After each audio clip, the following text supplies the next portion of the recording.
안녕하세요. 대전 노은중학교 3학년 학생 여러분 반갑습니다. 저번 시간까지 여러분들 17세기에서 19세기 서양미술과 현대미술에 대해 배웠습니다. 이번 시간에는 학습 문제를 통해 서양미술사와 현대미술에 대해 확인해 보는 시간을 갖겠습니다. 자, 지금부터 학습 문제를 풀어보도록 하겠습니다. 1번. 인간중심 사상을 강조하고 이상미, 조화미, 균형미를 추구하는 서구 미술의 기원이 된 고대 미술은? 정답은 그리스 미술입니다. 2번 문제를 보겠습니다. 르네상스 미술에 대해 바르게 설명한 것은? 1번. 미술의 암흑시대로 사실적인 표현이 금지되었다. 2번. 콜로세움, 파르테논 신전이 이 시기에 만들어졌다. 3번. 완고하고 보수적인 특징으로 기하학적인 규칙성을 지닌다. 4번. 영혼 불멸에 대한 애착이 강하여 사후 세계의 안락한 삶을 표현했다. 5번. 그리스 로마 미술이 다시 부활되었으며 과학의 미술에 접목하였다. 정답은 5번입니다. 그러면 각 답지의 오답을 확인하겠습니다. 1번은 중세 미술에 해당되는 내용입니다. 2번은 콜로세움은 로마 시기에 제작된 건축물이고 파르테논 신전은 그리스 시기에 제작된 건축물입니다. 그리고 3번과 4번은 이집트 미술의 특징이에요. 그러면 아까 5번이 정답이라고 했잖아요. 그리스 로마 미술이 다시 부활되었고 과학의 미술에 접목하였습니다. 그래서 이 과학의 미술에 접목했을 때 이때 토시원근법이 발명되었고 유화물감이 발명되었었죠.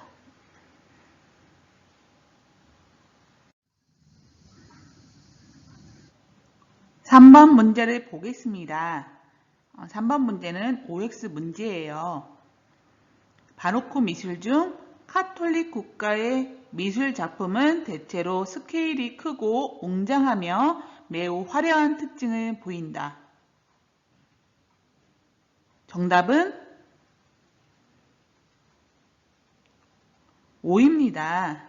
그러면 개신교 국가의 미술은 어떠했을까요?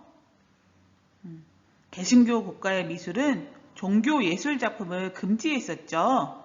그래서 다양한 주제의 그림을 그리게 되죠.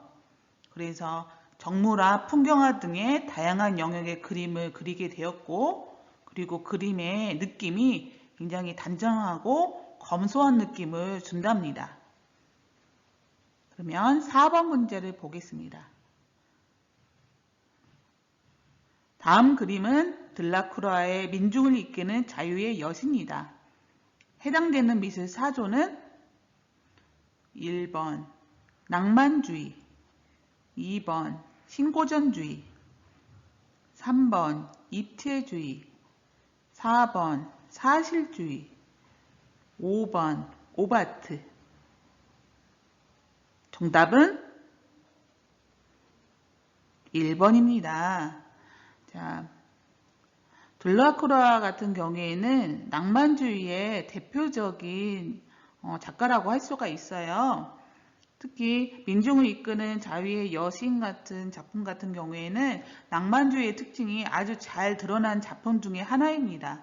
그래서 자유로운 감정과 상상력이 나타나고 그리고 이렇게 보면 다양한 색채와 붓질이 굉장히 빠르죠. 그리고 무엇보다 이렇게 역동적인 구성이 잘 나타나 있습니다. 이 그림의 배경이 된 것이 주제가 프랑스 혁명이었죠. 5번 문제를 보겠습니다. 다음 중 모네의 해돋이와 관련 있는 내용은 1번 해돋는 풍경을 그리기 위해 천천히 시간을 두고 관찰하며 그렸다. 2번 빛은 곧 색채라는 신념으로 빛이 있는 찰나의 순간을 포착하여 재빠르게 그림을 그렸다. 3번 프랑스 귀족 문화를 반영하여 화려하고 섬세하게 표현했다. 4번 이 그림을 그릴 당시에는 화가 자신이 물감을 직접 제조하는 일이 빈번했다. 5번 그리스식의 고전미를 반영하여 뚜렷한 형태미와 매끈한 붓질이 돋보인다. 정답은 2번입니다. 모네의 해돋이 같은 경우에는 인상주의 작품이에요.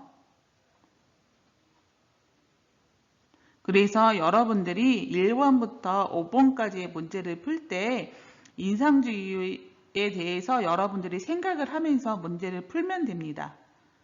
그러면 여러분들 1번이 무엇이 틀렸냐면은 자, 천천히 시간을 두고 관찰하며 그림을 그릴 수가 없어요. 왜냐하면 인상주의 같은 경우에는 빛은 곧 색채라는 신념 때문에 찰나의 순간을 포착해서 재빠르게 그림을 그렸어야 했거든요. 그래서 1번은 틀린 내용입니다. 그리고 3번 같은 경우에는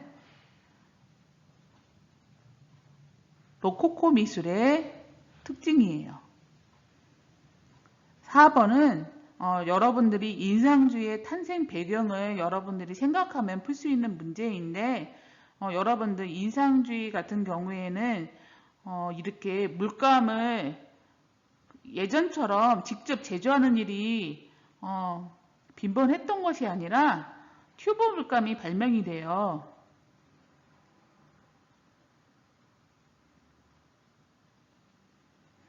튜브 물감이 발명이 되니까 화가들이 직접 물감을 이렇게 가지고 나가서 야외에서 쉽게 그림을 그릴 수 있게 된 거죠. 예전에는 화가들이 직접 물감을 제조했었는데 이거는 인상주의 이전 19세기 이전의 그림에서 해당되는 내용입니다. 그래서 유명한 화가 같은 경우에는 조수를 주어서 조수가 물감의 재료를 사가지고 이렇게 물감을 만들었고 좀 가난한 화가 같은 경우에는 직접 본인이 물감을 만들었어요. 그래서 돌가루라든가 자연에서 얻은 다양한 안료를 구해가지고 곱게 갈아서 기름과 섞어가지고 유화 물감을 만들었습니다. 5번을 볼게요.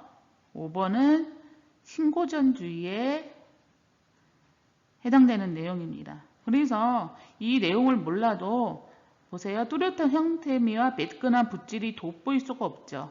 이거는 인상주의 같은 경우에는 찰나의 순간에 그림을 그렸어야 하기 때문에 구도와 형태가 굉장히 무너지고 굉장히 거칠고 형태가 아주 이렇게 좀 자세하게 표현될 수가 없었어요.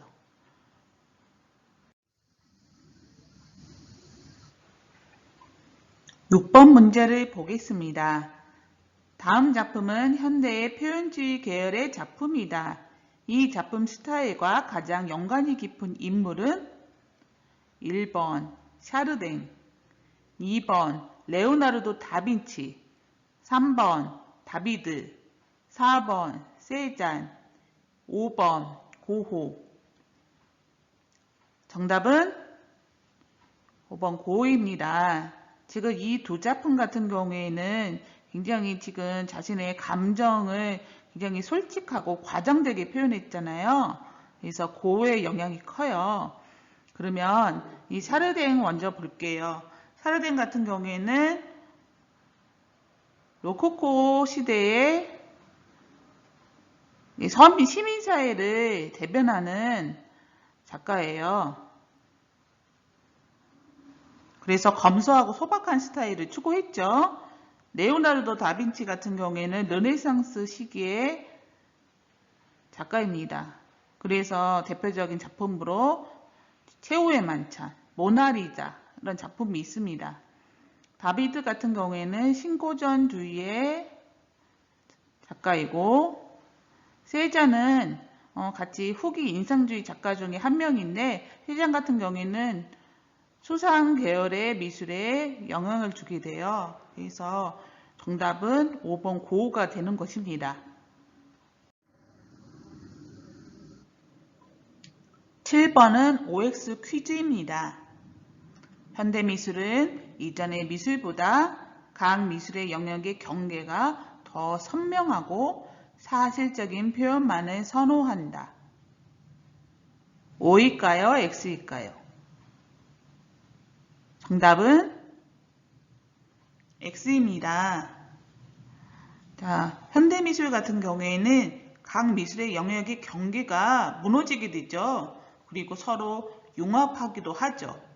그리고 사실적인 표현만 선호한 것이 아니라 추상미술이 나타나서 어떤 대상을 알아볼 수 없을 때까지 단순화하거나 순수 조형 요소인 점, 선, 면을 사용해서 제작하기도 합니다.